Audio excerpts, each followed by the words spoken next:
19वीं सेंचुरी के न्यूयॉर्क में आपका स्वागत है। ये वो दौर था जब न्यूयॉर्क तेजी से विकास की ओर बढ़ रहा था।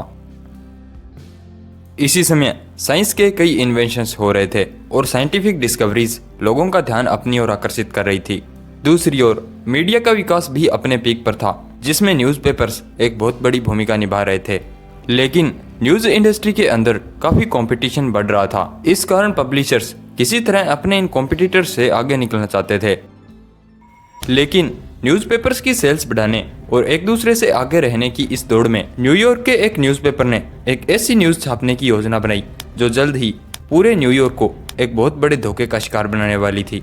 ये कहानी है इतिहास के सबसे बड़े मून हॉक्स 1835 की।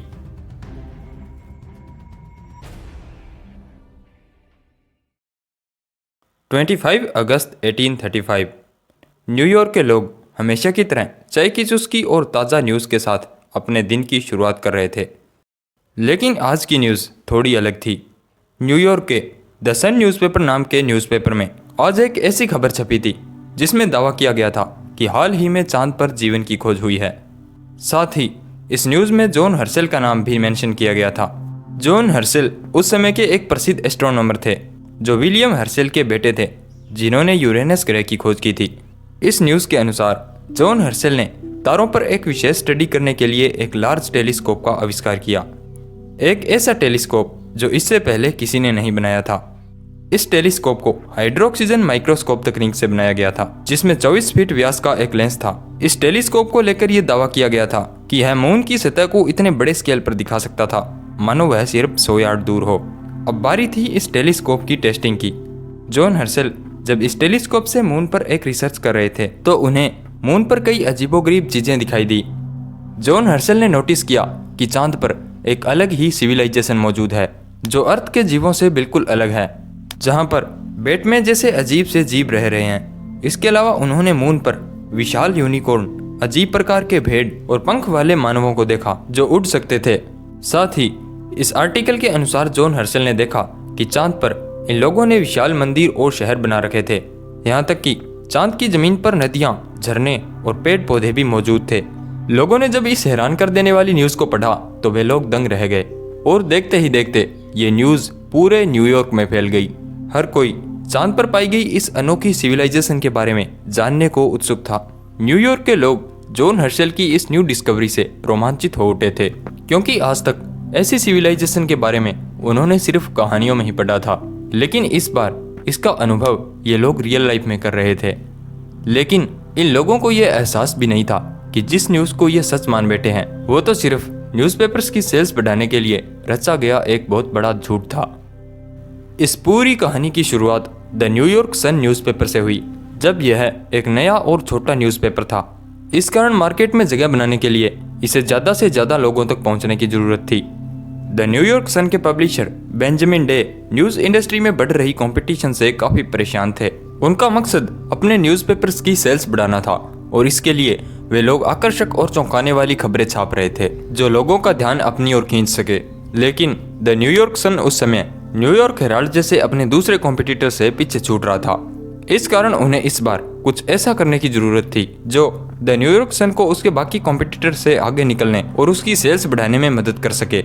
इसके लिए बेंजामिन डे अपने एडिटर्स से ऐसी खबरें चाहता था जो पढ़ने वालों में क्यूरियोसिटी पैदा कर दे, भले ही न्यूज़ में फैक्ट्स की कमी हो। अब उस समय न्यूज़पेपर्स के लिए अपने रीडर्स बढ़ाने की यही एकमात्र बिजनेस टेक्टिक थी, जिसमें दर्शकों को न्यूज़ से ज्यादा मनोरंजन परोसा जाता था। लेकिन द न्यूयॉर्क सन के एक news editor Richard Adam log ने इसकी सारी हदें पार कर दी। एडम लॉग अपने बॉस के आदेश का पालन करते हुए ऐसे आइडिया की तलाश में था जो द न्यूयॉर्क सन की सेल्स बढ़ाने में मदद कर सके। अब 1835 के दशक से पहले ही चंद्रमा पर जीवन को लेकर वॉइस टू द मून जैसी कई इमेजिनरी स्टोरीज काफ़ी पॉपुलर थी, और जनता की इसी दिलचस्पी को ध्यान में रखते हुए एडम लॉग ने एक ऐसी स्टोरी तैयार की जो जल्द ही द न्यूयॉर्क सन की सेल्स में बहुत बड़ा बदलाव लाने वाली थी। रिचर्ड एडम लॉग ने मून पर जीवन का दावा करते हुए एक झूठी कहानी तैयार की और उसमें उस समय के एक प्रसिद्ध एस्ट्रोनॉमर जॉन हर्शेल का नाम भी जोड़ दिया, क्योंकि उसी समय जॉन हर्शेल दक्षिण अफ्रीका में अपने एक टेलीस्कोप से तारों पर एक विशेष स्टडी कर रहे थे।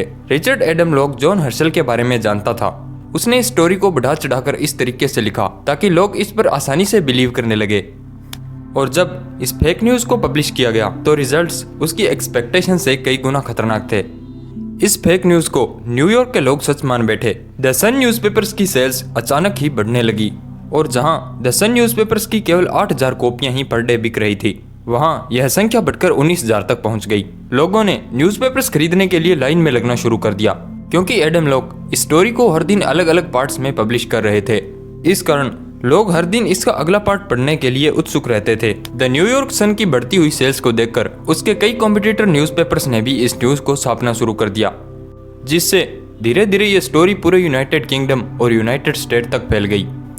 कई एस्ट्रोनॉमर्स भी ऐसे थे जो इस झूठी कहानी को भी सच मान बैठे, लेकिन कुछ एस्ट्रोनॉमर्स इस स्टोरी को मानने के लिए तैयार नहीं थे क्योंकि उन्हें स्टोरी में किए गए कुछ दावों पर शक था, जैसे किसी टेलीस्कोप से मून की सतह को इतनी बारीकी से देख पाना। उन्हें ऐसे किसी टेलीस्कोप के एग्जिस्टेंस पर डाउट था। इस कारण वे लोग इस न्यूज़ को जनता के सामने गलत साबित करना चाहते थे। अब लॉक ने जब इस स्टोरी को लिखा तो उसने इस न्यूज़ में दावा किया कि यह news Edinburgh journal of science की एक रिपोर्ट से ली गई है। एडिनबर्ग जर्नल ऑफ साइंस उस समय एक वैज्ञानिक पत्रिका थी जिसे 1824 में शुरू किया गया था, जो नई नई साइंटिफिक डिस्कवरीज को प्रकाशित करती थी। जब द न्यूयॉर्क सन के कॉम्पिटिटर न्यूज़पेपर्स ने जॉन हर्शल की इस डिस्कवरी के बारे में जानने के लिए इस पत्रिका के आर्टिकल्स को चेक किया तो उन्हें पत्रिका में जॉन हर्शल से जुड़ी कोई भी रिपोर्ट नहीं मिली।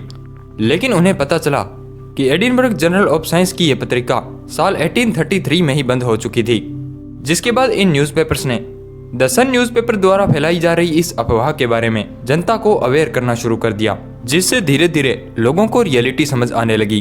अब क्योंकि उस समय तक टेलीग्राफ भी पूरी तरह डेवलप नहीं हुए थे, इस कारण जॉन हर्शल तक इस न्यूज़ को पहुंचने में कई हफ्ते लग गए। लेकिन जब उन्हें पता चला कि उनके नाम से एक झूठी खबर फैलाई जा रही है तो उन्होंने मून पर जीवन जैसी किसी भी डिस्कवरी से रिफ्यूज कर दिया और कहा कि यह पूरी तरह एक झूठी खबर है। इसके बाद धीरे धीरे लोगों को यह एहसास हुआ कि उनके साथ एक बहुत बड़ा स्कैम किया गया है।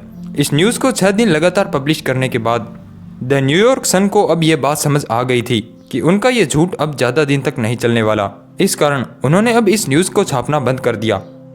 द न्यूयॉर्क सन द्वारा किए गए इस धोखे से लोग काफ़ी नाराज हुए, लेकिन द न्यूयॉर्क सन ने मामले की सफाई देते हुए कहा कि उनका मकसद जनता को मिसगाइड करना नहीं, बल्कि यह पता लगाना था कि किस तरह जनता किसी झूठी खबर पर बिलीव कर लेती है। अब ऐसी न्यूज़ छापना द न्यूयॉर्क सन का कोई एक्सपेरिमेंट था या कोई बिजनेस टेक्टिक, लेकिन उन्होंने कभी भी नहीं सोचा होगा कि उनका यह घोटाला इतिहास का सबसे बड़ा मून हॉक्स बन जाएगा।